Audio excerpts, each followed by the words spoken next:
Hello guys, now we will study class 10th NCERT Sustainability of Development, uh, chapter first, Development Economic. Suppose for the present that a particular country is quite developed. Okay, just अभी के example लो कि कोई भी एक country है जो कि बहुत ज़्यादा डेवलप्ड है, ठीक है. We would certainly like this level of development to go up further और at least be maintain for future generation. और हम हमेशा चाहेंगे कि वो जो कंट्री है या फिर जो पर्टिकुलर स्टेट है वो बहुत ज़्यादा डेवलप करे, बहुत अच्छी बात है, ठीक है, और अच्छे से डेवलप करें, ठीक है, लेकिन वो कहीं ना कहीं फ्यूचर जनरेशन के लिए भी चीज़ों को मेंटेन करके रखें. This is obviously desirable. However since the second half of the 20th century a number of scientists have been warning that the present type of labels of the development are not sustainable. ठीक है, और ये बहुत ज़्यादा obvious है, ठीक है, क्योंकि ये देखा जा रहा है, ठीक है, स्पेशली 21st सेंचुरी में, ठीक है, 20th और 21st सेंचुरी के 20th सेंचुरी के सेकेंड हाफ में 21st पूरे सेंचुरी में ये देखा जा रहा है कि जो भी डेवलपमेंट हो रहा है वो डेवलपमेंट कहीं ना कहीं इन्वायरमेंटल फ्रेंडली डेवलपमेंट नहीं है और यह सस्टेनेबल डेवलपमेंट नहीं है. ठीक है, हम सस्टेनेबल वर्ड का मीनिंग समझते हैं. देखो, सस्टेनेबल का मतलब होता है कोई भी चीज़ हमेशा मेंटेन रहना, ठीक है. जैसे हम वाटर की बात करें, ठीक है, कोल की बात करें, देखो कोल वाटर तो रिन्यूएबल रिसोर्सेज है, ये जल्दी रिन्यू भी हो सकता है, कोल रिन्यू नहीं हो सकता. तो आपने देखा होगा कि जब लोग वाटर का यूज़ करते हैं तो वो ऐसे यूज़ करते हैं जैसे उनको फ्री में कहीं से मिल रहा है. ऑल्दो फ्री में मिल रहा है बट नेचर दे रही है. इसका मतलब नहीं है कि आप सारे वाटर को वेस्ट कर दोगे, आपको उसको अपने फ्यूचर जनरेशन के लिए, आपके जो आने वाली जनरेशन है उनके लिए भी बचा के रखना है. तो उन्हें पता कैसे चलेगा वाटर क्या होता है. सेम कोल. तो ये सस्टेनेबल का मतलब होता है कि यूजिंग ऑफ रिसोर्सेज और using of anything without compromising the personal need and by keeping the things for the future generation. Got it. तो ये सस्टेनेबल. तो यहाँ पे बेसिकली बोला ये जा रहा है कि जो 20th सेंचुरी में 21st सेंचुरी में कुछ चीज़ टाइम से जो डेवलपमेंट हो रहे हैं वो डेवलपमेंट जनरली ऐसे डेवलपमेंट है जो कि बहुत अच्छे हैं, प्रोग्रेसिव है और बहुत फास्ट है, ठीक है, और बहुत ज़्यादा डेवलप कर रहे हैं इकोनॉमिक चीज़ों में. लेकिन कहीं ना कहीं ये डेवलपमेंट जो है वो इन्वायरमेंट फ्रेंडली नहीं है, सस्टेनेबल डेवलपमेंट नहीं है. We have not inherited the world from our forefathers, we have borrowed it from our children. ठीक है, यहाँ पे कोटेशन है कि ये जो वर्ल्ड है, ठीक है, ये जो रिसोर्सेज है, ये जो नेचर है, ऐसा नहीं कि हमें वो अपने दादा परदादा जी से मिली है, ठीक है, वो हमने अपने चिल्ड्रन से बोरो किए. क्योंकि अगर देखो अभी अगर हम जो भी चीज़ें यूज़ कर रहे हैं वो कहीं ना कहीं हमारे चिल्ड्रंस की भी है, ठीक है, और हम उनकी चीज़ों को यूज़ कर रहे हैं, मिसयूज़ कर रहे हैं. ग्राउंड वाटर इन इंडिया, यहाँ पे एक कंडीशन पड़ते हैं ग्राउंड वाटर की. Recent evidence suggest that the ground water is under a serious threat of over use in many parts of country. अभी रिसेंटली कुछ एक्टिविटीज़ या कुछ एविडेंस ने ये बताया है कि जो ग्राउंड वाटर है वो बहुत ज़्यादा सीरियस कंडीशन में है बहुत सी कंट्री के पार्ट्स में. About 300 district have reported a water level declining of over 4 meters during the past 20 years.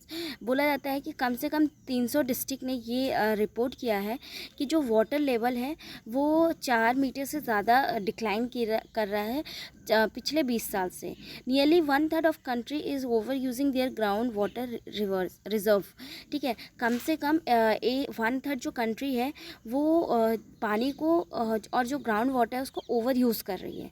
In another 25 years 60% of the country would be doing some if the present way of using the resources continue. बोला जाता है कि अगर इसी तरह से लोग use करते रहें, ठीक है, तो आने वाले 25 साल में कम से कम 60% जो है वो पानी जो है कंट्री का यूज़ हो जाएगा आने वाले 25 सालों में. ठीक है, समझ लो 60% अगर वाटर कंज्यूम ओनली कितना बचे 40%, और उसको भी ज़्यादा टाइम नहीं लगेगी. Ground water over use particularly found in agriculture prosperous region of the Punjab and western UP, hard rock plateau areas of central and south India, some coastal area and rapidly growing urban settlement.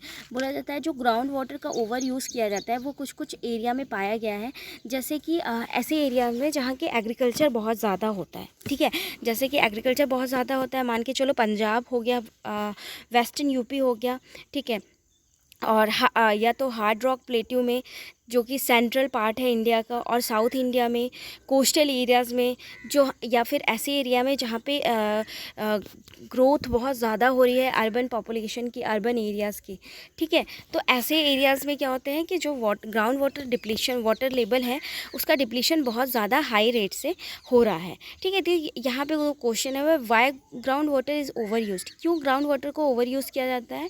Can there be development without over use, क्या ground water को बिना over use किए development possible है।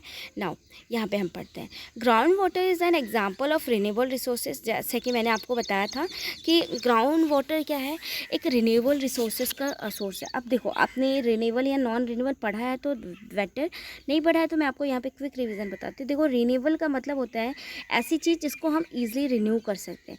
Non renewable का मतलब होता है जिसको रिन्यू कर तो सकते हैं पर काफ़ी ज़्यादा टाइम लगता है, ठीक है। रिन्यूएबल का एग्जाम्पल है वाटर, सोलर, विंड, ठीक है। नॉन रिन्यूएबल एग्जाम है कोल, ऑयल, ये सारे।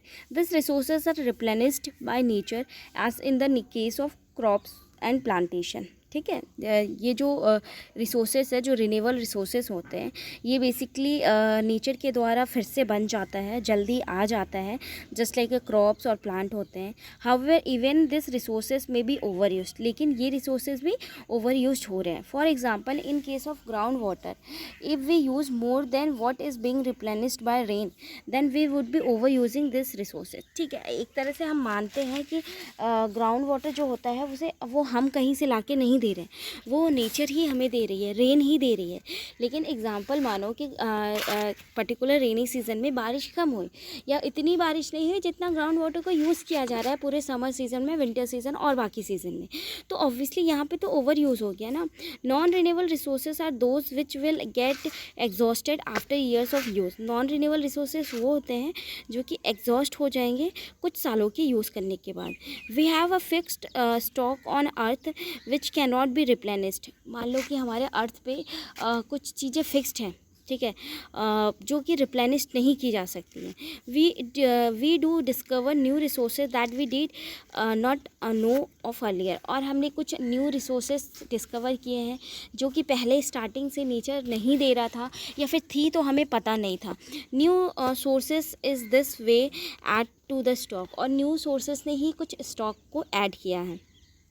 However, over the time even this will get exhausted, लेकिन कुछ टाइम के बाद ये भी एग्जॉस्टेड हो जाएगा। तो यहाँ पे बेसिकली देखो कि क्या बात की जा रही है कि जो रिन्यूएबल रिसोर्सेज है और नॉन रिन्यूएबल रिसोर्सेज है, ठीक है। तो यहाँ पे ठीक है, बहुत सारी चीज़ें हैं नॉन रिन्यूएबल रिसोर्सेज हैं जो कि हमने स्टॉक करके रखी है, लेकिन एक टाइम के बाद वो भी तो एग्जॉस्ट हो जाएगा ना।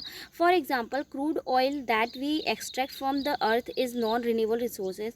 However we may find a source of oil that we did not know of earlier. Explorations are being undertaken all the time। बोला जाता है कि जैसे फॉर एग्जांपल ले लो क्रूड ऑयल, ठीक है, जो कि हम एक्सट्रैक्ट करते हैं अर्थ से, और ये नॉन रिन्यूएबल रिसोर्सेज है, ठीक है। इसलिए हमें वी में find a source of oil, ठीक है, हमें सोर्स ऑफ ऑयल तो मिल जाता है, लेकिन हमें जिसे पहले पता नहीं था, लेकिन कहीं ना कहीं इसका भी तो एक्सप्लॉइटेशन हो रहा है ना। लोग इसे ज़्यादा यूज़ कर रहे हैं, पॉपुलेशन बढ़ रही है, लोगों की नीड्स बढ़ रही है, are being undertaken all the time, ठीक है। देखो यहाँ पे कुछ लिस्ट दी गई है, एग्जॉस्शन ऑफ नेचुरल रिसोर्सेज, ठीक है, middle east, United state of America, world, ये सारा दिया गया है कि कितने नंबर्स ऑफ ईयर्स में कितने रिजर्वर लॉस्ट होते हैं, ठीक है, और कितने यूज़ किए जाते हैं। The table given an estimated of reserve of crude oil, more important it also tell us for how many years the stock of crude oil will last the people continue to extract it the present rate. देखो यहाँ पे जो table दी गई है इसमें ये भी बताया गया है, जैसे हम देखो रिजर्व है, ठीक है, 808 है, ये 70 साल चलेगा, ठीक है। तो इससे हमें ये पता चल रहा है कि इतना रिजर्वर है हमारे नेचर के पास और ये इतने ईयर्स चलेगा। This reservoir would last only 50 year. This is for the world as a whole. However different countries face different situation. Countries like India depend on importing oil from abroad because they do not have enough stocks of their own. देखो specially और क्या होता है कि हर एक situation हर एक country की अलग होती है। जैसे हम इंडिया के केस में बात करें तो इंडिया जनरली क्या करती है, ऑयल को इम्पोर्ट करती है, क्योंकि इंडिया में इतनी ज़्यादा ऑयल नहीं होती है। If the price of oil increase this become a burden for everyone. अगर ऑयल की प्राइस मान लो इंक्रीज होती है तो बर्डन होता है, और ये होता ही है जनरली। आपने न्यूज़ देखा होगा कि पेट्रोल के दाम इंक्रीज़ हो गए, डीजल के दाम इंक्रीज़ हो गए, ऑयल के दाम इंक्रीज़ हो गए। This are country like US which have low reserve and hence want to secure oil through military और इकोनॉमिक पावर। देखो ये कुछ कंट्रीज़ है जैसे यूएसए जिनके पास लो रिजर्व्स हैं, लेकिन वो बेसिकली ये सारी सिक्योर करती है ऑयल को मिलिट्री और इकोनॉमिक पावर से। ठीक है, यहाँ पे 2 क्वेश्चन दिए गए हैं, वो आपको पढ़ना है और आपको इसका कंक्लूजन बताना है। तो आई होप कि आपको समझ में आ गया है कि इन्वायरमेंटल फ्रेंडली और सस्टेनेबल डेवलपमेंट का मतलब क्या होता है, और आपने ये क्लास इन्जॉय की है। Will come to the next class with the next topic.